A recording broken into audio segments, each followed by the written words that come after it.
Bonjour à tous et bienvenue une fois de plus sur notre séance de mathématiques habituelle. Alors aujourd'hui, nous vous proposons de suivre un cours sur la trigonométrie. C'est notre leçon 6 sur cette lancée où nous avons prévu faire 20 leçons de mathématiques en classe de première C et D au Cameroun. Alors, sans plus tarder, nous allons commencer. Synthèse de cours, grand 1, ligne trigonométrique.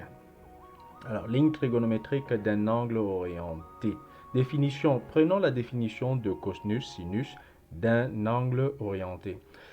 Alors, nous allons prendre cette définition au travers d'un cercle qu'on va appeler cercle trigonométrique, qui est un cercle de rayon 1 et orienté suivant le sens contraire des aiguilles d'une montre.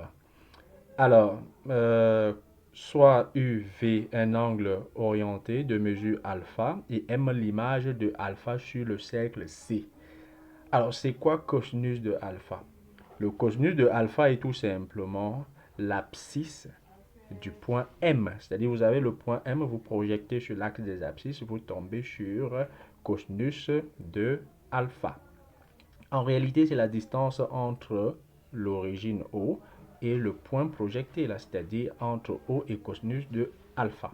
Donc, c'est ça le cosinus d'un angle alpha que vous avez là présentement devant vous sur cette figure.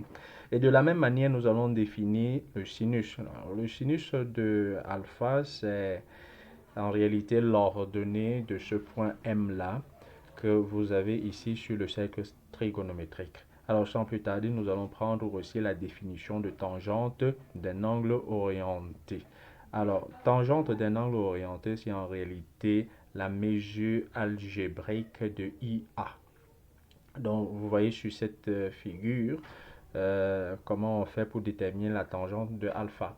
Et comme vous le savez, c'est en réalité le rapport sinus alpha sur cosinus alpha.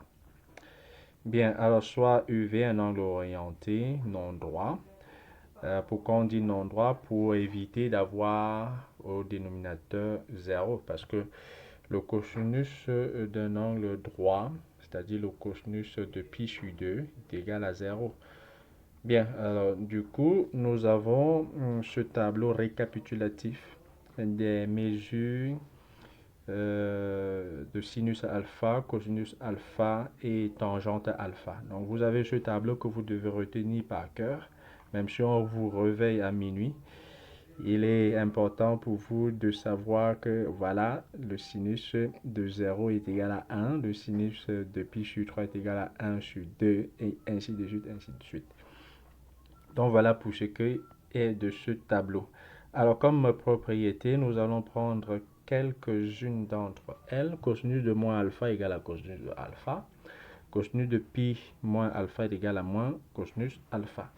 Et on le démontre aussi facilement en utilisant le cercle trigonométrique. Prenons des formules de trigonométrie appelées formules d'addition, formules de duplication et de linéarisation. Formule d'addition. Première formule, vous avez cosinus de A moins B égale à cosinus de A fois cosinus de B plus sinus de A fois sinus de B.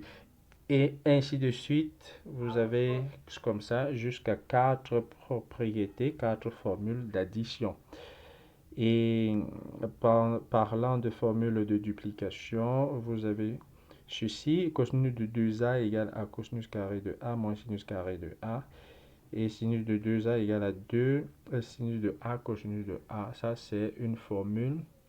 Ça, ce sont des formules de duplication. Parlant de formule de linéarisation, vous avez que cosinus carré de A égale à 1 plus cosinus de 2A sur 2. Et aussi sinus carré de A égale à 1 moins cosinus 2A sur 2. Ça, c'est ce qu'on appelle formule de linéarisation. Et pour le démontrer, c'est pas méchant, il suffit juste d'écrire des choses. Et si vous avez des problèmes de démonstration, faites-le moi savoir en commentaire. Autre formule. Alors, pour tout nombre réel alpha tel que tangente de alpha sur 2 soit définie, si on pose t égale à tangente de alpha sur 2, on aura cosinus de alpha égale à 1 moins t carré sur 1 plus t carré. On aura aussi la même chose avec sinus, ou pratiquement la même chose. Sinus de alpha égale à 2t sur 1 plus t carré. Et en ce qui concerne tangente, tangente de alpha sera égale à 2t sur 1 plus t carré. Ça, c'est si tangente de alpha est définie. Grand 3, équation trigonométrique. Parce que quand on parle de trigonométrie, il est aussi important de savoir résoudre des équations où des termes comme cosinus, sinus, tangente apparaissent. Donc, cosinus de x égale à cosinus de alpha équivaut à x égale à alpha plus 2k pi, où k est un entier. Ou alors x égale à moins alpha plus 2k pi, k dans z, k est un entier aussi. De la même manière pour sinus, mais ici il y aura une légère différence. Sinus de x égale à sinus de alpha équivaut à x égale à alpha plus 2k pi, pour k est un entier, ou x égale à pi moins alpha plus 2k pi, k aussi un entier. Maintenant pour tangente, tangente de x égale à tangente de alpha équivaut à x égale à alpha plus k pi, où k est un entier. Alors en ce qui concerne les inéquations, vous aurez tout simplement à appliquer ceci. Pour les inéquations trigonométriques, on se limitera aux inéquations simples du type. Ça c'est pour le cadre de ce cours, on ne va pas aller très loin, on va juste se limiter sur les inéquations du type cosinus de x est inférieur ou égal à b, ou cosinus de ax est inférieur ou égal à b. Bien sûr, on résout en utilisant les équations et fait un tableau de signes pour avoir des zones où vous avez votre solution. Bien, alors comme exemple, nous allons plutôt prendre des quiz pour pouvoir appliquer ce qu'on vient de faire dans la synthèse de cours. Donc, grand B, quiz. Donc, dans le quiz, il suffit, ou alors il s'agit de déterminer les bonnes réponses parmi les propositions A, B, C et D. Alors, par exemple, quand on vous pose la question, c'est quoi un cercle trigonométrique? Est-ce un cercle de rayon 2? Est-ce un cercle de rayon très petit? Est-ce un cercle de rayon 10 et orienté? Ou bien est-ce un cercle de rayon 1 et orienté suivant le sens contraire des aiguilles d'une montre? Ah oui, c'est ça la définition. Donc vous avez pas mal d'autres questions de ce genre. Vous allez vous entraîner, vous amuser à répondre à ces questions-là. Parce qu'en réalité, c'est pas compliqué. Bien, donc cette leçon aujourd'hui ne sera pas longue, juste quelques rappels pour vous questions pour vous de vous remémorer de certaines notions sur la trigonométrie. Bien, donc je ne vais pas être long.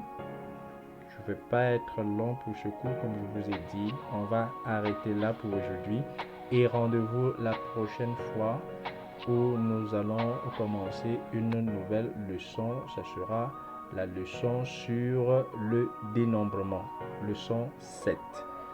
Ok, donc c'est tout pour aujourd'hui. Prenez soin de vous et rendez-vous la semaine prochaine pour une nouvelle leçon. Ciao, à plus tard.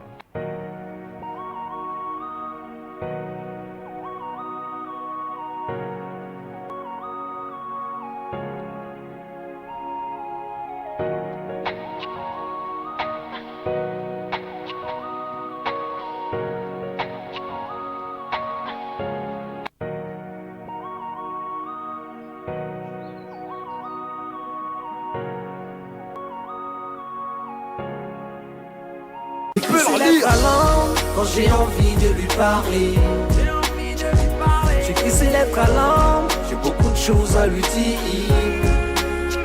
Moi je n'ai jamais compris son mode de vie.